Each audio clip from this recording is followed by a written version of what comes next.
د انسانانو په ژوند باندې چې نوي حالات راشي یعنی فرض که موږ هره ورځ ځو راځو بله ورځ لار بنده شي نوی حال جوړ شي بی نه دی له کوم سکول ته د نه له کوم کالج ته د نه له کوم دا دلته ذهن ته بیا تاوان رسوي په دې پوهېږئ حادثه پیښه انساني ذهن بدلوي نو کله چې د پښتنو په ژوند کې پیښې سوي دي حالات بدل سوي دي نو بیا یې ادب هم بدل سوی دا لیک نه دی قلم صحیح دی یعنی انسان غصه وراسي حالات یې داسې مجبوره کړي هلته شی په مخه وراسي جنګونه پیښ سي نو دا د پښتنو د دغې سیمې په برخه سوي دي همیشه زموږ له 1950 څخه تر 2000 کاله پورې یا تر 2020 کاله پورې که موږ د خپل ادب جایزه واخلو نو په دا 80 کاله کې پښتو ادب ډېره ترقي کړې ده یعنی له دغه 80 کالو څخه یا 50 کاله ورته کښېږدو یا 80 که موږ پښتو ادب په صحیح معنا وګورو نو جدت پکې راغلی دی یو خو هغه زړې نظریې چې وړاندې سوي دي نه یو داسې نظریه د خلک وایي پښتانه بني اسرائیل دي دا چا ویلي نعمت الله نورزي په چا کې کوم کتاب کې ویلي مخزن افغاني څه وخت یې ویلي په 1020 کال د هجري قمري کال یعنی په 1611 کې یعنی په 1411 کې اوس خو مو فګر زده سو په دغه کال باندې د پښتنو د بني اسرائیلیت نظریه مخته راځي او دا چلیږي تر د 19مې پیړۍ تر نیمایي پورې تر 1850 عیسوي پورې په دغه زمانه کې بیا انګریزان راځي بیا کار په لري ځینې دعوې چې دي هغه مستندي ګڼل کېږي ځینې نه ګڼل کېږي نو دغه نظریه ته د شک په نظر بیا اول وار انګریزانو کتلي دي چې یاره دا خبره خو روانه ده دا پښتانه کله بني اسرائیل ول بني اسرائیل هغه خلکو چې د یعقوب علیه السلام اولاده و 12 زویان وو نو دوی وایي چې موږ هم په دا پښتانه کې پښتانه نسل چې دی دا هم په دا 12 اولادو څخه یو دی نو دا چې کله پر دوی باندې برید کیږي حمله کیږي بیا دوی له ویرې څخه راځي ځینې حجاز ته ځي ځینې غور ته ځي حجاز د عربو خوا غور د افغانستان صوبه ده نو دلته پښتانه آبادیږي دا نظریه وه کله چې زموږ دا نوی دور راځي دا څېړنې چې دي زموږ استادان پیلوي یو شی راباسي بلکې تورات ګوري دعوې د تورات پر بنیاد سوي وي نو تورات نظرانداز دغه کېږي دا نظریه چې ده دا پکې کړل کېږي او نظراندازه کېږي یو شی نه ثابتېږي مثلا د ساول په زویانو کې د ارمیا په زویانو کې افاغینه یاد سوی دي دا افغان دا نسته سره ارمیا توری نسته په تورات کې نو چې نسته نو بیا دغه زوی لیکي مې خوا راغلی افغانه نو دا فرضي جوړېږي دا څه دور موږ ته راشي دا له 19مې هجري پیړۍ له میانه څخه له 1850 څخه بیا تر 1950 تر 2000 کلن پورې یو شی باقاعده څېړل کېږي یو خو دا دور د نظریاتو د صفایي دور دی یعنی پښتانه که په هره نظریه باندې وي هغه صفا سوې ده یوه بل په دغه دور کې ادارې جوړیږي په 1955 کې په پېښور کې پښتو اکیډمۍ جوړیږي په پښتو اکیډمۍ پېښور کې د پښتو ډېر ستر کار پیل کیږي ډېر ریسرچ پیل کیږي استادان پیل کیږي زده کړه پیل کیږي لکه تاسو چې راته ناست یاست دغه رنګه لوستونکي هلته په هغه کال باندې په پېښور کې خپله پښتو وایي او استادان یې ورښیي مولانا عبدالقادر د دې باني یادولی سو دا ډیر جدید سوچ لرونکی سړی و او د خپلې ژبې د پروموشن لپاره ډیره خواري کړې ده نو د اکیډمۍ چې جوړه شي تاسو دا ذهن ولرئ چې د دغې اکیډمۍ کار ریسرچ پیل شي خلک په کور کې یو کتاب لري دا ورارسوي چې زما سره هم د پښتو دا شی پروت یو خو دا په دغه حواله په قلمي نسخو غني اداره ځینې جوړیږي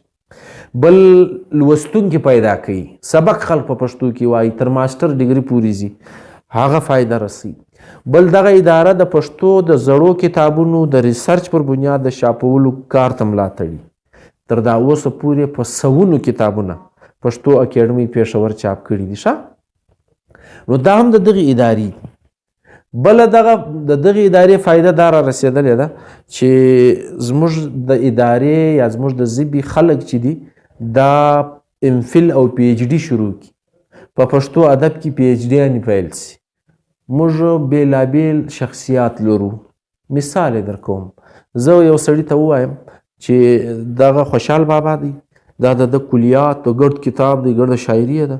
ته ولاړ شه په دغه کې په 2 کاله کې ماته د هغه شعرونه راوباسه چې د پر میړانه باندې ویلي وي، یا ماته هغه شعرونه راوباسه چې د مغولو خلاف ویلي وي، یا ماته هغه شعرونه راوباسه چې د خپل زویانو په اړه ویلي وي. نو ته ولاړ سې 2 کاله په دا کار لري، یو شعر وایه، بیا یې پوره ترتیب کې، بیا خپل نظر پکې وړاندې کې چې زمانه دا د وخت دا دی، خوشحال دلته داسې دی. دا ته اساني سي. فرض که بیا دا یو سړی په کریاب چې بابا ما ته د خوشحال بابا خالد د مړانې شعرونه راک، نو میړه امفیل کړی دی، دا رنګ کتاب یې لیکلی دی، هغه ورک اسانه سو که نه سو. د امفیل او پی ایچ ډي لار چې ده دا سړی یو شي ته ډېر اسانه ورسوي. دغه ته اکیډمیک ریسرچ وایي، یعنی اول 1950 راځي، بیا 150 راځي، بیا 250 راځي. دا اکیډمیک کار یې داسې درته مرتب کوي چې په 50 دا وسو، په 150 دا وسو، دا تر دغه له مخه چې ادبیات دي دا داسې شنلې پراته دي. وار د 1953 خبره راشي، بیا د 50 راشي، بیا بیرته لاړ شي 50 له سړی کنفیوز شي، زه اوس کومه خوا زده کړم. نو دغه حالات چې دي دا د پښتو ادب په دغه دوره کې برخه د جدید ادب په برخه سوي دي. دلته په 1980 کې په کوټه کې پښتو اکیډمي جوړیږي. صحیح دی؟ په افغانستان کې د پښتو اکیډمي جوړیږي. دا ادارې چې شروع کیږي د دغو ژبه د پیلاو یا د خورولو دپاره خپل کار کوي. فایده یې څه ده؟ فایده یې دا راوځي چې زموږ د ادب خال خال نکتې شیان موږ ته په لاس راځي.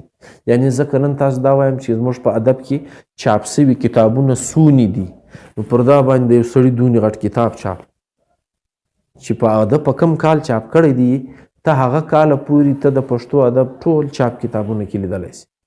نو دا په زراوي دي، په سوو نه. ښه په دغه دوره کې د پښتو ادب خیر البیان په 1980 کې د پیر روښان کتاب دی، دا ورک وي. روښانیانو کتاب چې وي یا د هغو ادب چې وي دا درویزیانو په مخه کړی څیرلی وي، یو شی نسته. لیکن دا کتاب چاپ سي له جرمني څخه یې پیدا کړي مولانا قادر، په جرمني په لایبرري کې پروت دی. یو سړي پی ایچ ډي کړي، 3 کتاب هلته جلا شي، هغه هم پی ایچ ډي کړي، د لایبرري کیټلاګ یې جوړ کړی، په دا لایبرري کې کم کتابونه پراته دي، نو یې دا رنګ کتاب ځینې جوړ کړي. ته چې په لایبرري کې ګرځې تر هغه د الف ب په ترتیب باندې کتاب وګوره چې په دا لایبرري کې کم کتاب. نو سړي پی ایچ ډي کړی ده، دا 3 کتاب یې جلا ایښي دي، وایي زه د دغه په ژبه نه پوهېږم. ما ته داسې ښکاره کېږي چې دا به هغه د مشرقي سایډ به ژبې وي، زموږ ژبې ورښیي. نو بیا زموږ مولانا قادر له دا ځای په خبرېږي ورځي چې خلاصي یو د کاظم شیدا دیوان دی، یو د خیر البیان دی، دا ورک وي تر دغه ورځې. د یې راړي دلې هغه باندې کار پیل کېږي، په 1980 کې چاپ کېږي. 1988 چې راشي دا په افغانستان کې سیاسي بدلون راشي، دا یاد لرئ، دا په ذهن کې کښېنوئ. ما تاسو ته اول ګای په دا وکړئ چې په انساني ذهن کې چې حادثې او پیښې راشي، بیا د ذهن ته هم اثرات رسېږي، بیا دا اثرات قلم ته ځي. ولې دی چورته هم هغه رنګوي، لیک هم بیا هغه رنګه کوي. نو زموږ ادب چې دی د افغانستان له سیاسي حالاتو څخه، چونکې ادب هلته زیات لیکل کېږي، پښتو زیاته لیکل کېږي، نو هغه ډېره متاثره کېږي. هغه د ځینې انقلاب ورته وایي، ځینې کودتا ورته وایي، بس د هر چا خپل ذهن وي. په هغه کې د پښتو ادب سره بیا دغه شان ننوځي، د پښتو ادب حالات هم بدلېږي.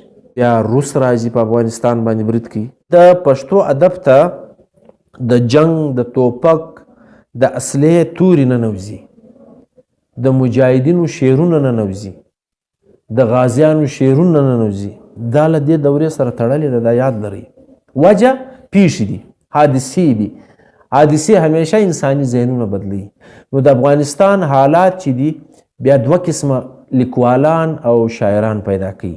ځینې لیکوالان او شاعران په دغه وطن کې د هلته دغه حالاتو ته پاتې سي، خپل لیک روان ساتي، لکه دوست شینواری، لکه اسماعیل یون صاحب. دا نه وایي دا د هلته اسماعیل یون صاحب ژوندی دی اوس هم، هغه چې کوم شیان لیکلي دي هغه وایي ډېر شیان په سترګو ولیدو. او دوست شینواری زموږ د تاریخ هغه رایټر دی، خپلې لایبرري ته ګوري چې خلک یې سزي پر ده باندې اټیک کېږي عمري د کتاب له مینې. په دې پوهېږئ دا خپل شان ویني او هغه څنګه کار کړی. نو بیا دا ځینې خلک بیا هجرت کوي، له افغانستانه وځي، د دنیا هر ملک لځي، پاکستان له راځي، ایران لځي، نور ملکو لځي. دا د پښتو لیکوالان درښیم، دا خواره سي. نو په هر وطن کې چې دوی کښېني خپل ژوندم کوي. مهاجر سړي هجرت کړی وي، کور هر څه یې پرېښي، نو اول وار ژوند شروع کول هم ګران وي. له هغه باوجود دوی دا ژوند هم جوړوي او ادب ته کار هم کوي، خپل لیک هم کوي. نو دا شیان چې دي دا په دې دوره کې شته. عرفاني دوره د پوهانو د عرفت لارې، تصوف لارې چنل راځي. ما تاسو په سر کې PhD یعنې پر کېږي، یو شی راوځي دا پکې کېږي. سیمینارونه پکې پیل کېږي. د افغانستان حکومت پر دا لوی شخصیاتو، پر خوشحال بابا، پر حمید بابا، پر رحمان بابا، پر امیر کروڑ، پر محمد هوتک، پر دې باندې سیمینارونه پیل کړي. سیمینار بیا څه ته وایي؟ سیمینار کې داسې وي 10 کسان 15 کسان ته ووایي چې ته د محمد هوتک پر دا ژوند پر دغه خوا باندې مقاله ولیکه، ریسرچ وکړه، ابل ته بل اړخ ورکړي، ابل ته بل اړخ ورکړي. موضوع محمد هوتک وي چې پټه خزانه لیکلې. نو دا ګرد خلک سره راشي، مقالې ووایي په پروګرام کې. مقالې فایده څه سي؟ بیا دا کتابي شکل واخلي، چاپ سي. نو ته که د محمد هوتک یا د پټې خزانې په یو اړخ کریاب یې، نو دا کتاب تا ته پروت دی او هغه تاله درسېږي. ته هغه یو شی ویلی سي. دغه رنګه د پیروشان، دغه رنګه د امیر کروڑ، یعنی دا ستر شخصیات چې دي پر دې سیمینارونه کیږي او د هغو حالات مرتب کیږي، کتابي شکلونه اخلي. دا هم د دغې دورې په برخه د ګټه پیدا کیږي، پښتو ته غنیوالی رسیږي، مړک سي. او د شاعري انداز هم دغه دی. ما تاسو ته زه به څو شعرونه بیا تاسو ته ووایم. د سیمینارو خدا فایده سي. مشاعرې کیږي، نوي شاعران موقع نه لري، نو هغه سټیج ته راوستل کیږي، دغه تعارف کیږي، هغه څوکه ښه شاعران پکې پیدا کیږي او نوم یې پورته کیږي او ژبې ته خپل خدمت چې دی دا جاري ساتي. نو دا کارونه چې دي دا هم په دغه زمانه کې، په دغه وروستۍ پیړۍ کې د 20 دا پیل کیږي.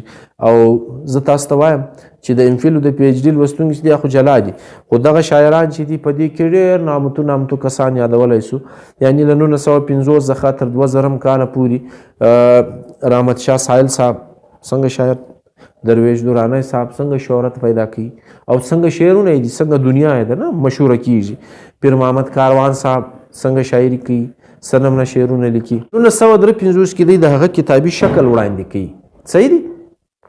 نو بیا دا کتاب چې دی په پښتو ادب کې اکړ پاتېږي، بل څوک یې نه فالو کوي. لہذا د سیلاب او د خج پر بنیاد باندې شاعري پیل کیږي. د سمندر صاحب رنګت پر علم عروض باندې شاعري نه کیږي. دا هم د پښتو ادب په دغه زمانه کې راځي. له 1910 څخه تر 40 پورې که زه درته وایم د ماسټر عبدالکریم افسانې ډېرې مشهوره کیږي. لیکن ای خواته چې راواوړې له 50 له ای خواته د بې شمېره لیکوالان درښولی سم. په ناول کې شیرزمان تایزی د دغه ناولان خوندور حیثیت، یعنی په هر طور پله د صاحبزاده ادریس پیغله ناول دا ډیر شهرت پیدا کوي. دا زموږ د ادب هغه خاص نکتې دي په هغه زمانه کې. ګورې یو زمانه کې یو شی نسته، ناول ګستر نسته، بیا یو سړی ناول لیکي هغه په لوړ معیار لیکي، تل انګریزي ادب سره له اردو ادب سره له بلې داسې مخته تللي ژبې سره کتلی سي چې د هغو کوم لوازمات هغه په پښتو ادب کې د دغو لیکوالانو هم موجود. په دغه زمانه کې افسانه ډیره مخته ځي، د افسانې رنګونه، بیا د افسانې موضوعات چې څه نمونه د پښتنو د وطنونو حالات وي. ما تاسو ته وویل چې د افغانستان سیاسي بدلون زموږ د ادب هر رنګ ور بدلوي. په افسانه کې به دننه دغه کیسې راځي، په ناول کې به دا پیښې راغلي، په ناول کې به څوک کور پرېږدي، وطن به پرېږدي، بل ځای ته به هجرت کوي، دا شان ګرد راغلي وي. دا مه هېرواستی.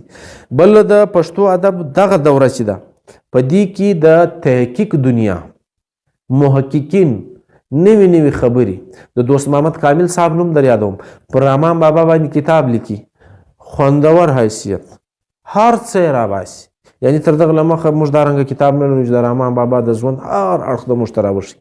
کامل صاحب اول سړی دی چې په دغه رحمان بابا باندې کتاب لیکلی دی او د رحمان بابا له سره تر پای چې د څه ژوند دی دا یې ټول و موږ ته وړاندې کړی دی او په خوندور انداز باندې.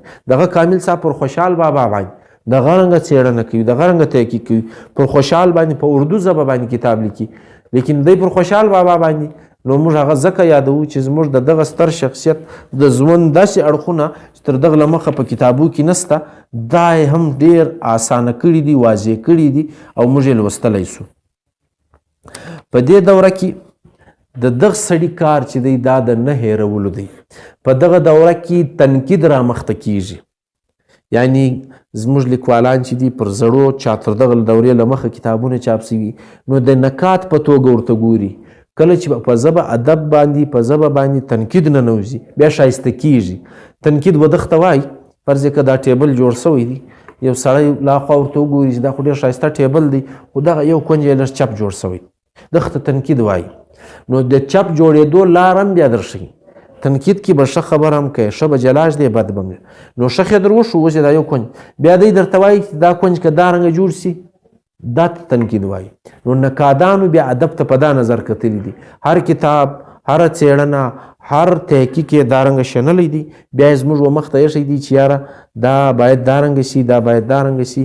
بیا زموږ دا نقادان چې دي د مطالعې خلک دي د زړو ادبیاتو د نورو ژبو د ادبیاتو مطالعه لري بیا تا ته درښیي چې په انګریزي ادب کې دا سړی دا نوم نه دی دا طریقه یې ده په اردو کې دا نوم نه دی دا طریقه یې ده بیا هغه اسانه کیږي.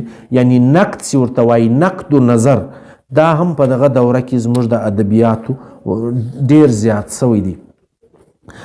له نقده بعد زموږ شاعري وګورو. په شاعري کې د افغانستان حالات د پښتنو ژوند دا چې څه نمونه خراب سوی دی دغه رنګه زموږ ادب ته شعرونه راغلي دي.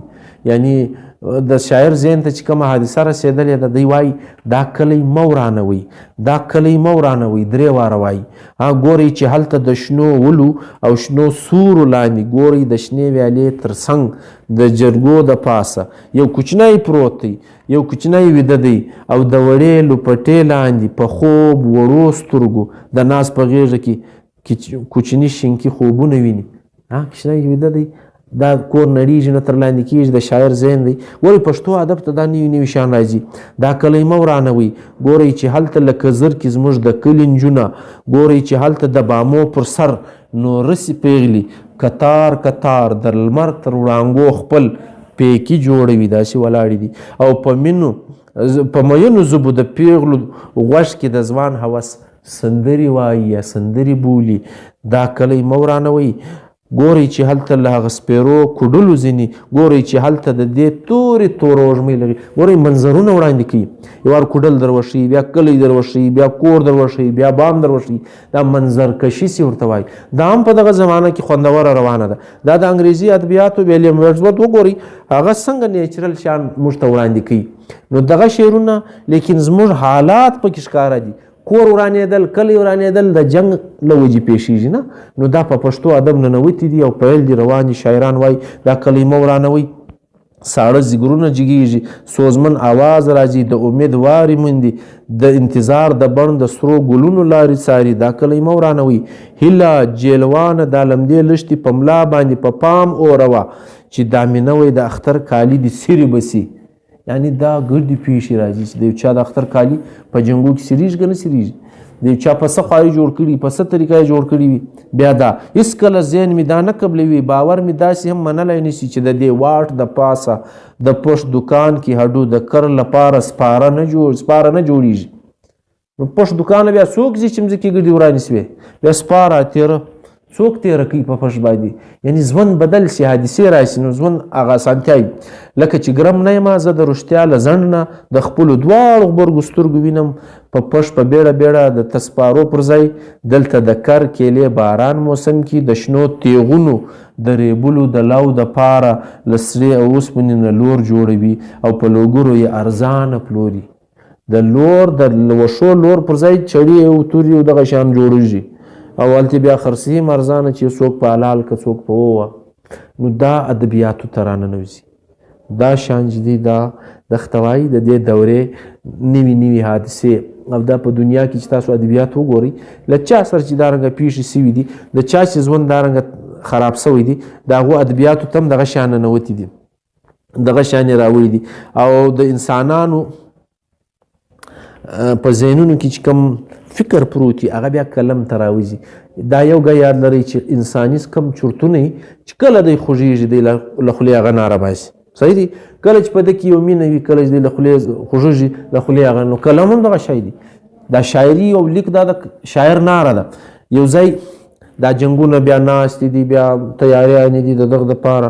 وایي ګورئ زما د خړ کتاب شریکه، زما د تورې حجرې یاره، د باروتو په لوخړو، د بومونو په غرزار کې، د مرمیو په شپیلکي کې، د توپونو په درزار کې ته نهام سوې زما له سترګو رانه ورک سوې، ستا نارې سوې هلته دلته مې کتلې چې په سترګو مې تیارې سوې. ور دربی دی درزار دی، دلته شعر څنګه رالی؟ وستل سوی پر زیګر وې ته شهید پروت پر سنگر وې، زما تر خوله ووته څړیکه زما د خړ کتاب شریکه. دا د دغې دورې دور دی او دا ګورې حالات پکې راځي. غزل یې واورئ، دا خو نظم دی. ګودر له وینو ډک دی، که منګی له وینو ډک دی، که شین مې دی راوړی او زړګی له وینو ډک دی. هر ځای ویني دي، هر ځای بدال دی. دا شاعر بیا داسې را روان شي، هنداره برادر مې خو زما تصویر به نه وي، قدم دې څنګه ږدي خو هر زګروی له وینو ډک دی. غمجن سرنده د چنار له سټې جوړه، د څانګې د چنار هر یو لرګی له وینو ډک دی. داسې شی نشته چې دی په وینه نه شي، چې څه شان ویني هغه شان په وینو. دا د دغې زمانې خاصه ده. دا څانګې څانګې کلي به مې څنګه پیوند واخلي، کنډو له وینو ډک دی او کودی له وینو ډک دی. پزه نه ده شان. ورې نومان څنګه یادوي کنډول او کودی، وژمې دي خورې لکه باروت د توغندي، زموږ د ګلدانونو هر بابری له وینو ډک دی. نامې سره د ګرانې له خولې وینې غورځومه، له خولې وینې غورځومه، دا ځکه چې د خولې هر اسویلی له وینو ډک دی. د ښکلي نظر ماتې به ته څه شی سوځومه، د دغو هدیرو هر سپېلنی له وینو ډک دی. سپېلني د نظر دپاره اوس په وینو سره سوي دي، په چیش به دودوم څوک به نظر ماتوي، په څنګه به ماتوي، دا خو په وینو دي. شفق مې د وطن په وینو سور لکه منصور دی، د تورې شپې په سپینه کې سپوږمۍ له وینو ډک. ګریوان به مې بېوزلو څیرې څیرې تر لمنې، له قهره تاو راتاو هر یو زلمی له وینو ډک دی. دا د پښتو ادب ته ننوځي. دا شان دا څنګه دوره ده؟ دا حالاتو جوړه کړې ده. د پښتنو په وطن کې بد حال جوړ سوی دی. دلته پاکستان متاثره سوی دی، هلته افغانستان متاثره سوی دی. بیا د ادیبانو په شعرونو کې دا شیان چې دي دا راغلي دي. د دې دور تر ټولو خوندور حیثیت دا دی چې په دې دور کې افسانه چې ده دا بیخي زیاته لیکل کیږي. یعنی پخوا نسته، په 50 له مخه له شروع سي خال خال له یو 50 څخه بیا تر دا اوسه پورې په دې دوره کې بیا بیخي ډېر لیکل کیږي. بیا که چیرې تاسو مطالعه کوله نو د دغه دورې په اول وار به دوره ته ذهن رسئ، بیا به د دورې مطابق، یعنی که دا شعر ته اوس ووایې نو ستا ذهن ته باقاعده دا دور در راغلی، یعنې پوه سوې ورسره. یو بل سړی کې وایي هغه به نه پوهېږي چې دا څنګه شعرونه دي، وینې د ګرد منګیان هم له وینو ډک دي. هغه سړی په دې نه پوهېږي دا د کوم حالاتو دي، د کوم زمانې دي. نو ته خو په خبر سوې چې یاره زما په وطن کې دا پیښې سوي وې، نو دا د هغې زمانې یو شاعر دا خبرې کړي دي، هر شی لیکلی. نو دارنګه بیا ته یو نقاد جوړېدلی سې، د خپل دور د تاریخ لیکونکی جوړېدلی سې. یو شی و خلکو ته ښوی سې چې زما په وطن کې دا سوي دي، دا سوي دي او دا یې رنګونه دي. دا چې ته بیا و قلم ته واړی نو ته به لوی سړی سې، ستا به شخصیت راپورته شي، خلک به یادوي، ستا شی به خلک وایي. نو په خپل ژوند په خپلو حالاتو چې سړی خبر وي هغه په زمانه کې بیا ژوندی پاته کیږي، او چې له خپلو حالاتو نه خبره وي دارنګه په لکاو خلک نور هم تېر سوي دي، موږ به هم پکې تېرېږو، بیا به څوک نه یادوي. نو ضروري دا ده چې موږ له خپل ادب سره د هرې دورې مطابق خبر یو، بیا په خپله ژبه خبر یو، بیا یو چاته غږېدلی سو، لیک هم کولی سو، بیا نو دا ژبه هم خوندي ساتلی سو او ادبیاتو باندې خبرتیا نورو ته هم رسولی سو. پوښتنه کولی سي. داسې ادارې شته چې پښتو بل زبان والا ته ورکوي؟ پښتو د بل زبان والا ته په کوټه کې پښتو اکیډمۍ ده، باقاعده د پښتو کلاسونه اخلي، صحیح دي، او د نورو ژبو خلک ورځي، پښتانه په خپله ورځي وایي. په کابل کې پښتو اکیډمۍ ده، د علومو اکیډمۍ ده، یوه نه ډېرې ادارې دي. د دغو کار دغه شی دی، بلکې ما درته وویل ډګریانې په دې زمانه کې پیل سوي دي. نو د یونیورسټۍ څه کار وي؟ په یونیورسټۍ کې په یو ژبه کې پی ایچ ډي کېږي، ام فیل کېږي، نو دا صرف د پښتنو کار نه دی دلته روان، بلکې د نورو ژبو خلک هم راځي دلته سبقان یایي، له هندوستانه راځي، له جرمني راځي، له دغه څخه راځي، له ایران څخه راځي. دا خلک ژبه ته یو کار کول غواړي وایي. نو دا د کابل هم دغه رنګه ده، د پښتو اکیډمۍ پېښور هم دغه شکل دی، خلک سبق کې وایي، زده کړه کې کوي. صرف پښتانه نه، چې هر څوک پښتو وایي نو د هلته راځي ویلی سي. زه به تاسو ته مستشرقین در وښیم. مستشرقین هغه خلک چې پښتانه نه دي، انګریزان دي، جرمنیان دي، روسیان دي، یعنی له پښتنو په ایسته په سوونو خلک دلته راغلي دي. پښتو یې نه صرف زده کړې ده بلکې کتابونه یې کې لیکلي دي، ډېر کتابونه یې لیکلي. که دا درته وایم د پښتو لومړی ډکشنریانې ګرځي انګریزانو لیکلي، یعنی ته د پښتو تورې بیا مخامخ په انګریزي معنا دا لیکلي اول انګریزانو دي. که څه هم د دوی مقصد دا و چې دلته موږ راځو بادشاهي به کوو پښتو به مو زده وي، لیکن کار یې زموږ ژبې ته کړی دي. نو دا باندې به اراده لرم انشاءالله که موږ دا نصاب زر ختم کړي بیا زه تاسو ته باقاعده پر مستشرقینو باندې که نور نه و دا یو میجر راورټي به انشاءالله در وښیم. ولې نور خو بیخي ډېر راورټي بیخي ډېر کار کړی دی په پښتو باندې، میجر وي دلته.